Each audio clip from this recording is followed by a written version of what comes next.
पता नहीं वो कौन सी मनहूस घड़ी थी जब मैं अपनी माँ की बात मानकर अपनी बहन की ननद की शादी में चला गया था। हालांकि मैं चाहता तो अपनी माँ को मना कर सकता था, लेकिन मैंने सिर्फ अपनी बहन का सोचकर अपनी माँ को जाने के लिए हामी भर दी। असल में मेरी एक ही बहन थी और मैं उसे अपनी जान से ज़्यादा चाहता था। 1 साल पहले ही मेरी बहन की शादी हुई थी। उसकी शादी दूसरे शहर में हुई थी। हम दिल्ली में रहते थे और वो विदा होकर हैदराबाद गई थी। जहां बात मेरी बहन की आ जाती तो मैं कोई भी काम को मना नहीं कर पाता था। आज मेरी बहन की ननद की शादी थी।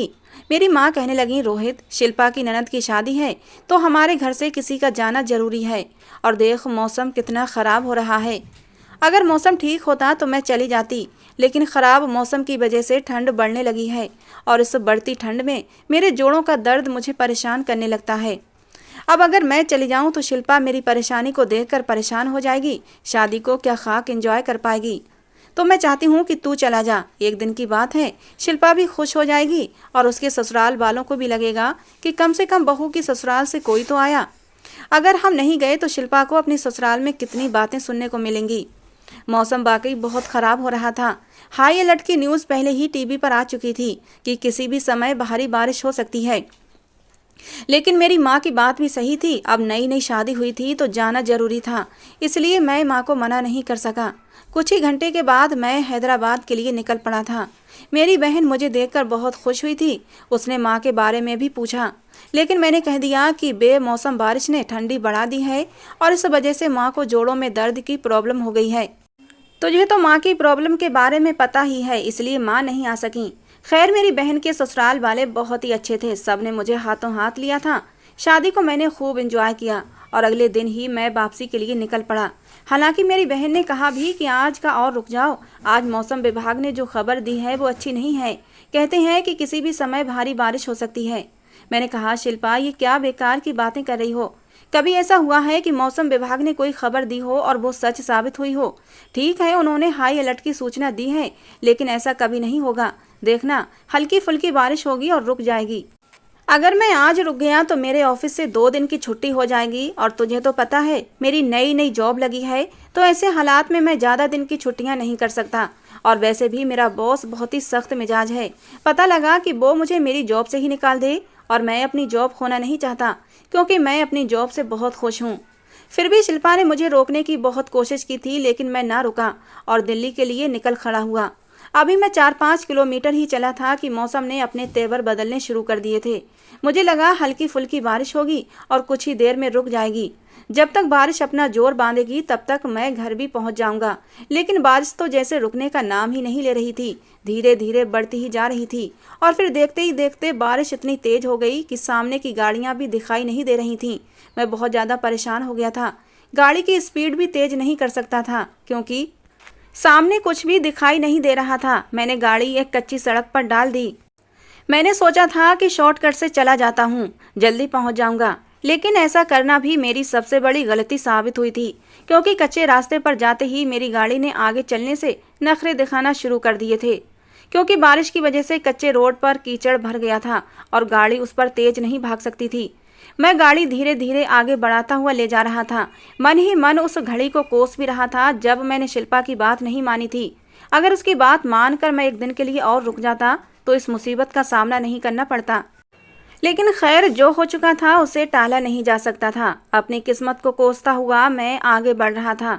अभी मैं कुछ ही दूर पहुंचा था कि मुझे एक लड़की के चीखने की आवाज़ सुनाई दी। लड़की की आवाज़ सुनकर मैं एकदम से चौंक गया था। मैंने अपनी कलाई पर बंधी घड़ी देखी तो रात का 1 बज रहा था। चारों तरफ निगाह दौड़ाई, हर तरफ घना जंगल था। इस घने जंगल में भला लड़की का क्या काम था? मैंने सोचा मैं अपनी गाड़ी को निकाल ले जाता हूँ क्योंकि मुझे कुछ सही नहीं लग रहा था। कुछ अनहोनी होने का एहसास हो रहा था। भला इस घने जंगल में लड़की का क्या काम था? मुझे तो किसी भूत प्रेत का आभास होने लगा था।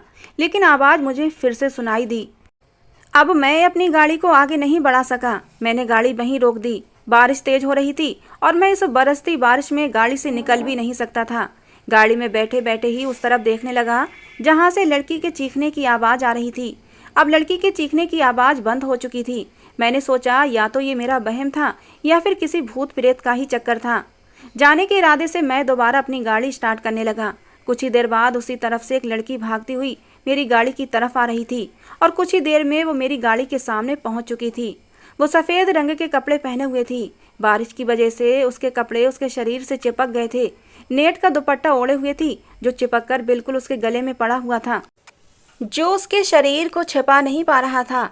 बारिश ने उसकी खूबसूरती को और भी उभार दिया था। लड़की वाकई बहुत खूबसूरत थी। मेरी गाड़ी की जलने वाली हेडलाइट में उसका दूधिया रंग मैं साफ देख सकता था। एक पल के लिए तो मेरा दिल भी धड़क उठा था।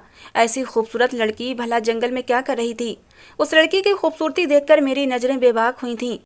मैंने जल्दी से अपनी नज़रें झुकाई थीं क्योंकि लड़की की खूबसूरती मेरे दिल को बेचैन कर गई थी। अब वो मेरी खिड़की के पास खड़ी थी और जोर जोर से शीशा बजा रही थी। वो मुझे गाड़ी के शीशे नीचे करने के लिए कह रही थी। उसके चेहरे पर डर छाया हुआ था, जैसे अभी रो देगी। वो मुझे हाथ जोड़कर इशारे कर रही थी कि प्लीज़ गाड़ी का दरवाज़ा खोल दें। लेकिन मैं घबरा रहा था क्योंकि मुझे अभी कुछ सही नहीं लग रहा था। भला इस घने जंगल में रात के 1 बजे लड़की का क्या काम था, वो भी इतनी तेज तूफानी बारिश में? वो लड़की बहुत ज़्यादा डरी हुई और बदहवास थी। बार बार मुझसे हाथ जोड़ते हुए विनती कर रही थी कि प्लीज़ गाड़ी का दरवाज़ा खोल दो। लड़की की हालत देखते हुए मुझे उस पर दया आ गई और मैंने गाड़ी का शीशा नीचे करके उससे पूछा कि आप कौन हैं और इस घने जंगल में क्या कर रही हैं? वो कहने लगी, वहाँ कुछ लड़के मेरी इज्जत को लूटने की कोशिश कर रहे थे। मैं जैसे तैसे उनसे छूट कर आई हूँ, लेकिन वो लड़के मेरे पीछे ही आ रहे हैं। मुझे जल्दी से अपनी गाड़ी में बिठा लो। कुछ दूर जाकर भले ही तुम मुझे अपनी गाड़ी से उतार देना, लेकिन प्लीज़ अभी मुझे बचा लो। इतनी देर में ही मैंने देखा तीनों लड़के भागते हुए हमारी गाड़ी की तरफ ही आ रहे थे। अब मैं कोई फिल्मी हीरो तो ना था कि गाड़ी से निकलकर लड़की को अपने पीछे करता और उन तीनों हट्टे कट्टे गुंडों से फाइट करता। हालांकि मैं भी 6 फीट का लंबा चौड़ा जवान मर्द था, मेरी सेहत भी देखने लायक थी, लेकिन वो 3 थे और मैं एक अकेला। वो तीनों तो मेरा कचूमर ही निकाल देते। मैंने भलाई इसी में जानी कि लड़की को गाड़ी में बिठा लूं और यहाँ से निकल चलता हूँ। वो लड़के हमारे बहुत करीब पहुँच चुके थे। मैंने जल्दी से गाड़ी का दरवाज़ा खोला, लड़की से कहा बैठो गाड़ी में। वो जल्दी से गाड़ी में बैठ गई और मैंने गाड़ी स्टार्ट कर दी। बारिश अब भी हो रही थी। मैंने गाड़ी स्टार्ट कर दी थी और हम आगे बढ़ चुके थे। वो लड़के पीछे से चीखते रह गए थे, लेकिन हमारी गाड़ी अब बहुत आगे बढ़ चुकी थी। थोड़ी देर के बाद ही वो लड़के हमारी गाड़ी से दिखना बंद हो गए थे। वो लड़की बार बार मुड़ मुड़कर पीछे देख रही थी। जब वो लड़के हमारी नज़रों से ओझल हुए, तब कहीं जाकर उस लड़की ने चैन का सांस लिया था। मैंने उससे कहा, आप इतनी रात गए और वो भी इतनी तेज बारिश में इस घने जंगल में क्या कर रही थीं? वो कहने लगी, असल में मेरा ऑटो ख़राब हो गया था। जिस समय ऑटो ख़राब हुआ था उस समय मौसम ख़राब तो था, लेकिन बारिश नहीं हो रही थी। ऑटो वाला ये कहकर चला गया कि मैं किसी मैकेनिक को लेकर आता हूँ। मैं उसके ऑटो के पास खड़ी उसके आने का ही इंतज़ार कर रही थी। उसका इंतज़ार करते करते मुझे काफ़ी देर हो गई थी, लेकिन वो ऑटो ड्राइवर नहीं आया था।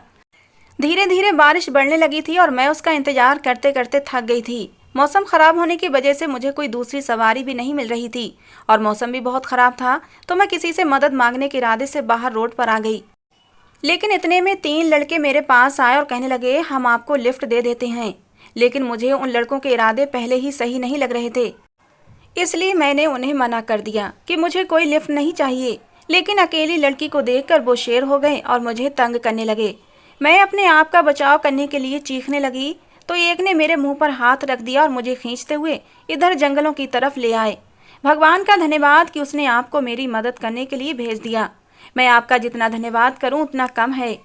अभी वो यही बातें कर रही थी कि अचानक से मेरी गाड़ी एक झटके के साथ रुक गई थी और गाड़ी का रुकना था कि मैं भी बदहवास हो गया था। तेज बरसती बारिश, घना जंगल और आधी रात का समय, साथ में एक जवान खूबसूरत लड़की, मेरे दिमाग ने तो काम करना ही बंद कर दिया था। मैं सोचने लगा, अगर गाड़ी खराब हो गई तो क्या होगा। मैं दिल ही दिल में भगवान को याद करता हुआ नीचे उतरा था। मैंने गाड़ी का बोनट खोल कर देखा, कहीं कोई भी कमी नहीं थी, लेकिन पता नहीं गाड़ी स्टार्ट क्यों नहीं हो रही थी। इतनी ही देर में मैं बारिश के पानी से बुरी तरह भीग चुका था। बेमौसम सर्दियों की बारिश थी तो पानी बहुत ही ठंडा था। मुझे कुछ भी समझ नहीं आया तो मैं जल्दी से गाड़ी में आकर बैठ गया। वो लड़की कहने लगी, क्या हुआ, गाड़ी क्यों नहीं चला रहे? मैंने कहा, गाड़ी ख़राब हो गई है। मेरा इतना कहना था कि उस लड़की के चेहरे पर बदहवासी छा गई। वो कुछ सिमट कर बैठ गई और कहने लगी, मुझे पता है गाड़ी ख़राब क्यों हुई है। खासकर ऐसे मौके पर गाड़ी ख़राब हो ही जाती है जब खूबसूरत लड़की गाड़ी में बैठी हो, रात का समय हो, तो ऐसे में गाड़ी ख़राब होना ज़रूरी हो जाता है। मुझे उसकी बात सुनकर उसका मतलब समझकर गुस्सा आ गया। मैंने गुस्से से कहा, क्या मतलब है तुम्हारा? तुम्हें क्या लगता है कि मैं झूठ बोल रहा हूँ? अगर तुम्हें विश्वास नहीं तो गाड़ी खुद चलाकर देख लो। गाड़ी सच में खराब हो चुकी है। मेरी बात सुनकर वो इधर उधर देखने लगी। अब मैं परेशानी से स्टीयरिंग व्हील पर मुक्का मारने लगा। समझ नहीं आ रहा था कि क्या करूं। मुझे ध्यान आया यहाँ से कुछ ही दूर पर एक गांव था। अगर हम लोग वहां पहुंच जाते तो गांव में हमें रात गुजारने के लिए पनाह मिल सकती थी। मैंने उस लड़की से कहा कि यहाँ से कुछ दूर पर एक गांव है, चलो हम वहां जाकर रात गुजार लेते हैं। इस तरह घने जंगल में गाड़ी में अकेले बैठना भी खतरनाक साबित हो सकता है। असल में मुझे ये डर था कि वो लड़की और मैं गाड़ी में इस समय अकेले थे। मौसम खराब था, रात का समय था। अगर भगवान न करे हम दोनों के बीच कुछ गलत हो जाता तो मैं कभी भी खुद को माफ़ नहीं कर पाता, खुद से नज़रें ना मिला पाता। मैं एक मर्द था, कोई फरिश्ता नहीं था जो इतनी खूबसूरत लड़की को देखकर अपने जज्बातों पर काबू रखता। वो कहने लगी, ठीक है, लेकिन बारिश तो बहुत तेज हो रही है, हम इस बारिश में कैसे जाएंगे। मैंने कहा, कोई बात नहीं, कुछ ही दूर पर वो गांव है। बारिश का जोर भी अब कुछ कम हो चुका था। हम दोनों गाड़ी से उतरे और पैदल ही चलने लगे। चलते चलते हमें 10 मिनट हो चुके थे, लेकिन दूर दूर तक कोई भी गांव नजर नहीं आ रहा था। शायद हम लोग रास्ता भटक चुके थे। वो कहने लगी, हम इतनी देर से चल रहे हैं, आखिर आपका बताया हुआ गांव कब आएगा। मैंने कहा, लगता है हम रास्ता भटक गए हैं। मेरी बात सुनकर उसने एक तीखी सी नज़र मुझ पर डाली थी। कहने लगी, मुझे पता था यही होगा, मुझे तुमसे लिफ्ट लेनी ही नहीं चाहिए थी। मैंने कहा, अच्छी बात है, ना लेती मुझसे लिफ्ट। मैंने कौन सा तुमसे हाथ जोड़कर विनती की थी कि आओ मेरी गाड़ी में बैठ जाओ। तुम खुद ही मुझसे लिफ्ट मांगने आई थी। मुझसे लिफ्ट नहीं लेती तो अब तक वो तीनों भूखे दरिंदे तुम्हें नोच खसोट चुके होते। मेरी बात सुनकर वो नजरें चुरा गई थी। मैं अभी उसी गांव की तलाश में आगे चला जा रहा था, लेकिन मुझे लगने लगा कि जैसे जंगल और भी घना होता जा रहा था। वो लड़की मेरे साथ साथ ही चल रही थी कि तभी उसका पैर फिसला। इससे पहले कि वो गिर जाती मैंने उसे अपनी बाहों में संभाल लिया था। वो गुस्से से कहने लगी, तुम लड़कों को तो इसी मौके की तलाश रहती है, छोड़ो मुझे। मैंने उसे एकदम से छोड़ दिया।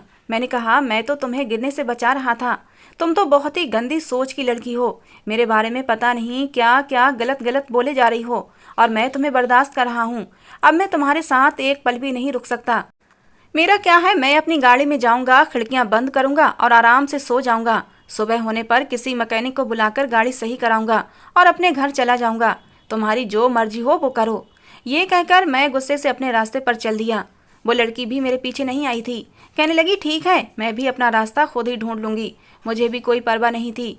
मैं अपनी गाड़ी की तरफ चल पड़ा।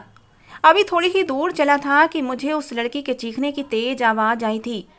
अब मैं इतना इंसानियत से गिरा हुआ भी नहीं था कि मैं उस लड़की की इतनी भयानक चीख सुनकर वहां से चला जाता। मैं वापस आवाज़ की दिशा में दौड़ा था, लेकिन वो लड़की मुझे कहीं भी दिखाई नहीं दे रही थी कि तभी दूसरी चीख सुनाई दी। मैंने जल्दी से आवाज़ की तरफ देखा। मैंने देखा वो लड़की एक पेड़ की ओट में छिपी हुई थी और कुछ ही दूरी पर एक मोटा सांप फन फैलाए खड़ा था। अगर जरा सी भी सावधानी हटती तो वो सांप उस लड़की को काट सकता था। मुझे समझ नहीं आ रहा था कि अब मैं उस लड़की को कैसे बचाऊं। मैंने अपने जूते उतार कर उस सांप की तरफ फेंके थे। आवाज़ होते ही सांप का ध्यान आवाज़ की तरफ गया था और जैसे ही सांप का ध्यान हटा, मैंने उस लड़की का हाथ पकड़कर खींचा और सरपट दौड़ लगा दी। लेकिन शायद हमारी किस्मत ही खराब थी, क्योंकि बारिश का जोर अब पहले से भी ज़्यादा बढ़ चुका था। इतनी तेज बारिश, ऊपर से बारिश का ठंडा पानी। मैं तो मर्द था और इस ठंड को सह सकता था, लेकिन वो एक कमज़ोर और नाजुक सी लड़की थी। ठंड को ज़्यादा देर सह न सकी। कुछ ही देर में वो ठंड से कांपने लगी थी। उसके होंठ नीले पड़ने लगे थे और कुछ ही देर में वो बेहोश होकर ज़मीन पर गिर चुकी थी। मैं उस लड़की को उठाने की कोशिश कर रहा था, लेकिन वो आंखें नहीं खोल रही थी। मेरी जान पर बन आई थी। मैं उसे उस घने जंगल में और बरसती बारिश में अकेला छोड़कर भी नहीं जा सकता था और उसे साथ लेकर जाना मेरी मजबूरी बन गया था। मैंने जल्दी से उस लड़की को अपनी बाहों में उठाया और गाड़ी की तरफ चलने लगा। गाड़ी की पिछली सीट का दरवाज़ा खोलकर मैंने उसे गाड़ी की सीट पर लिटाया। मेरी गाड़ी में एक टॉवल था। मैंने उस टॉवल से उस लड़की को पोंछना शुरू कर दिया कि शायद किसी तरह उसे गर्मी मिल जाए, लेकिन उस लड़की का शरीर धीरे धीरे ठंडा और उसके होंठ नीले पड़ते जा रहे थे। मैं कभी उसके हाथों को रब कर रहा था, कभी उसके पैर के तलवों को मसल रहा था कि शायद उसे कुछ गर्मी मिल जाए, लेकिन उस लड़की का पूरा शरीर धीरे धीरे कांप रहा था। उसे गर्मी की ज़रूरत थी और उसके शरीर को गर्मी नहीं मिल पा रही थी। मैं उसको बार बार हिलाता कि तुम होश में क्यों नहीं आ रही हो, लेकिन उसका शरीर और भी ज़्यादा ठंडा पड़ता जा रहा था। मुझे लगने लगा अगर मैं और भी ज़्यादा टाइम वेस्ट करता रहा तो शायद लड़की की जान बचाना मुश्किल थी। मेरे दिमाग में एक ही आइडिया आया था, अगर मैं इस लड़की को अपने शरीर की गर्मी दे दूं तो इस लड़की की जान बच सकती थी। लेकिन ये करना इतना आसान नहीं था। मेरा ज़मीर इस बात की गवाही नहीं दे रहा था। वो एक गैर अनजान लड़की थी। मैं उसकी इजाज़त के बगैर उसके शरीर को कैसे छू सकता था। लेकिन मेरा दिमाग मुझे समझाने लगा कि ऐसा करना ज़रूरी है। पाप और पुण्य के चक्कर में मत पड़ो। एक इंसानी जान को बचाना तुम्हारा कर्तव्य है। अगर तुमने उसकी जान बचाने में देरी कर दी तो ये लड़की मर जाएगी और इसकी मौत के जिम्मेदार तुम होगे। और फिर मैंने अपने दिमाग की बात मान ली। मैंने उस लड़की को अपने शरीर की गर्मी देने के बारे में सोच लिया। मैंने अपनी शर्ट निकाली और उस लड़की के करीब हो गया। धीरे धीरे मैं उसे अपने शरीर की गर्मी देने लगा। लेकिन जब उस लड़की का भीगा बदन मेरे बदन से टकराया था तो मेरे शरीर में भी शरारे दौड़ने लगे थे। मैं खुद पर काबू नहीं पा सका। वो बहुत ही कमज़ोर पल थे जिनमें मैं बह गया था और वो सब कुछ होता चला गया जो नहीं होना चाहिए था। उस लड़की की जान तो बच गई थी लेकिन इज्जत चली गई थी। पता ही नहीं चला कब उसकी ज़िंदगी बचाते बचाते मैं उसके हुस्न में डूबता चला गया और सारी हदें पार कर गया। वो लड़की अब भी बेहोश थी लेकिन अब पहले से थोड़ी ठीक हो चुकी थी। उसकी हालत अब काफ़ी ठीक लग रही थी और मैं बैठा बैठा सोच रहा था अब मुझे क्या करना चाहिए। मैं खुद से ही नज़रें नहीं मिला पा रहा था। अगर उस लड़की को सच्चाई बता देता, मैं उसे बताता कि मैंने तुम्हारी जान बचाने की खातिर तुम्हारे साथ क्या किया था, तो शायद वो मेरा विश्वास ना करती। वो अभी पिछली सीट पर लेटी हुई थी और मैं आगे फ्रंट सीट पर आकर बैठ गया था और शर्मिंदगी से गढ़ा जा रहा था। धीरे धीरे सुबह की रोशनी फैलने लगी थी और बारिश भी रुक चुकी थी। उस लड़की को होश आ गया और वो उठकर बैठ गई। कहने लगी, क्या हुआ था? हम अब तक इसी जंगल में क्यों हैं?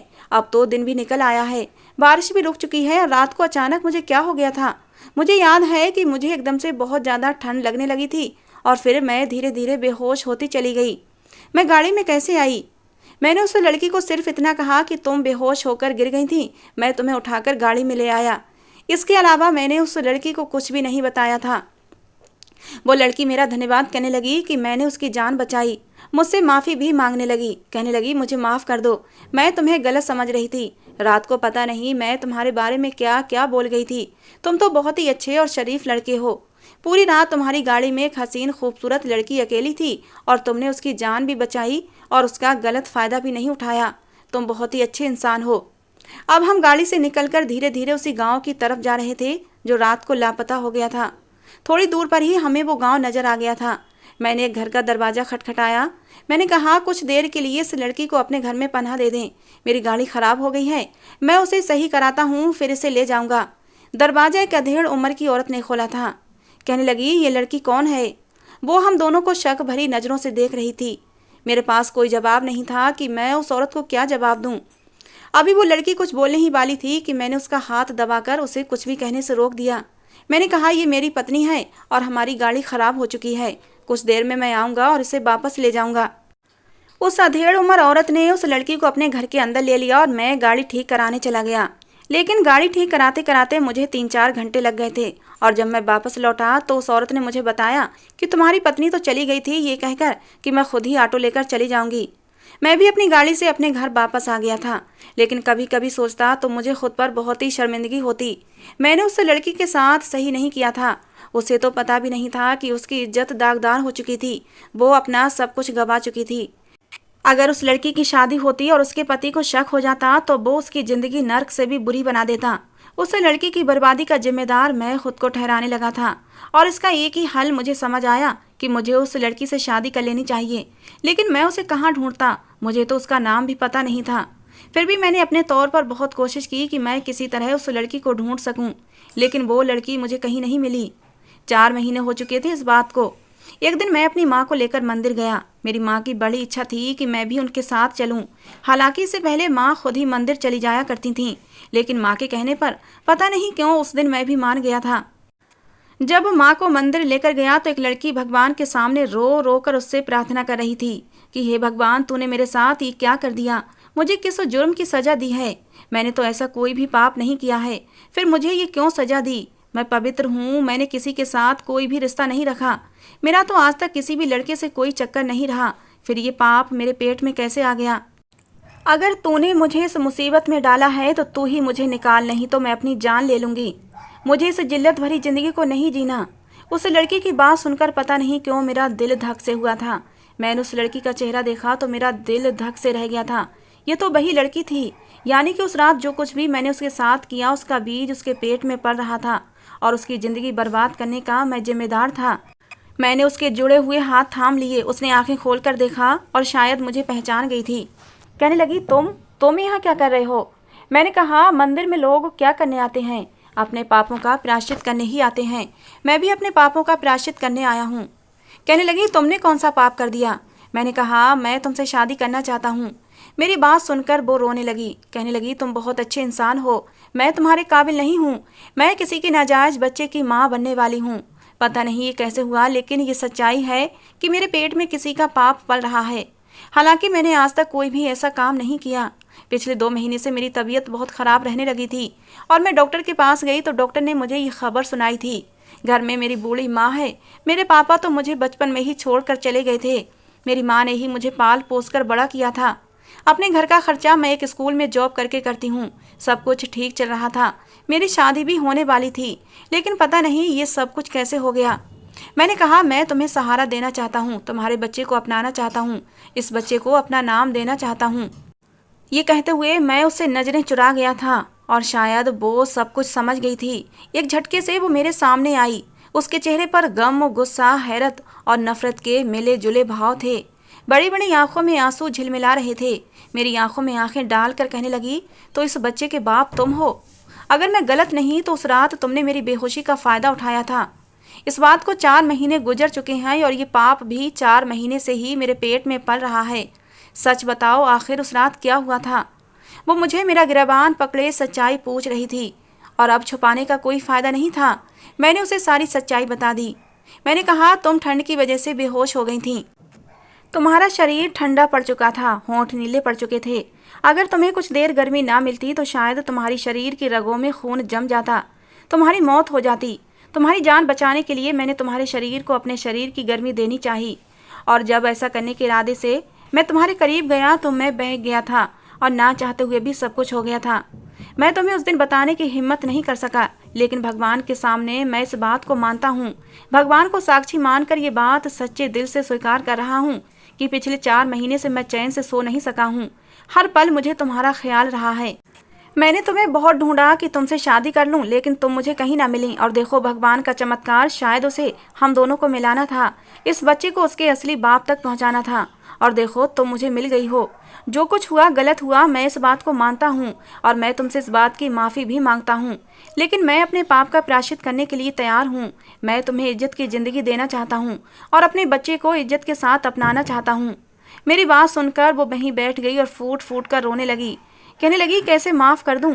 ये 4 महीने मैंने किस दर्द और तकलीफ से गुजारे हैं ये मैं ही जानती हूँ। पल पल की मौत मरी हूँ मैं, और आज तुम इतनी आसानी से कह रहे हो कि मैं तुम्हें माफ़ कर दूं। खैर, नीलम के पास अब कोई दूसरा रास्ता भी नहीं था, इसलिए मजबूरी में सही उसने मुझसे शादी कर ली। हालांकि शादी को लेकर हम दोनों की तरफ से ही बवाल हुआ था, क्योंकि नीलम की शादी पहले से तय थी और मेरी माँ मेरी शादी एक अच्छे खाते पीते घराने में करना चाहती थी और नीलम गरीब घराने से संबंध रखती थी। लेकिन मैंने अपनी माँ को जैसे तैसे करके शादी के लिए मना लिया था। नीलम को अपनी माँ को मनाने के लिए ज़्यादा जद्दोजहद नहीं करनी पड़ी थी, क्योंकि नीलम की माँ को यह भी दिखाई देता था कि मैं एक अच्छा खाता पीता और अच्छी जॉब करने वाला लड़का था। शादी के कुछ महीनों तक वो मुझसे बात नहीं करती थी, लेकिन धीरे धीरे मेरा व्यवहार देखकर वो पिघल गई थी। शायद उसे मेरी मोहब्बत का एहसास हो गया था। ये सच है कि पहले मैंने नीलम की मोहब्बत में आकर उससे शादी नहीं की थी, बल्कि उसके पेट में पलने वाले बच्चे को उसका हक देना चाहता था। मैं उसकी ज़िंदगी को बदनामी से बचाना चाहता था और अपने पाप का प्रायश्चित भी करना चाहता था, और इसीलिए मैंने नीलम से शादी की थी। लेकिन जब मैंने नीलम की मांग में सिंदूर भरा, उसके साथ 7 फेरे लिए थे, तो धीरे धीरे खुद ब खुद मेरे दिल में नीलम की मोहब्बत पनपने लगी थी और आज मैं उससे बेइंतहा मोहब्बत करता हूँ। कुछ ही महीने बाद नीलम ने एक प्यारे से बेटे को जन्म दिया था और इस बात पर मेरी माँ ने बहुत बाबेला मचाया था। कहने लगी, शादी को सिर्फ 5 महीने हुए हैं और तुम्हारी पत्नी ने बच्चे को जन्म भी दे दिया, ये कैसे मुमकिन है? और अब ये बात मैं अपनी माँ से भी छुपा नहीं सकता था। मैंने अपनी माँ को सारी हकीकत बता दी। मेरी बात सुनकर मेरी माँ ने पहले तो मुझ पर बहुत गुस्सा किया, लेकिन फिर खुशी खुशी नीलम और बच्चे को अपना लिया था। आज मैं अपनी ज़िंदगी में बहुत खुश हूँ। नीलम भी मेरे साथ बहुत खुश है और मुझसे बहुत मोहब्बत भी करती है। दोस्तों आज की हमारी ये कहानी आपको कैसी लगी ज़रूर बताना। पसंद आई हो तो प्लीज़ लाइक करना। रोज़ एक नई कहानी सुनने के लिए हमारे चैनल को भी सब्सक्राइब करना। मिलते हैं दोस्तों अगली किसी नई कहानी के साथ।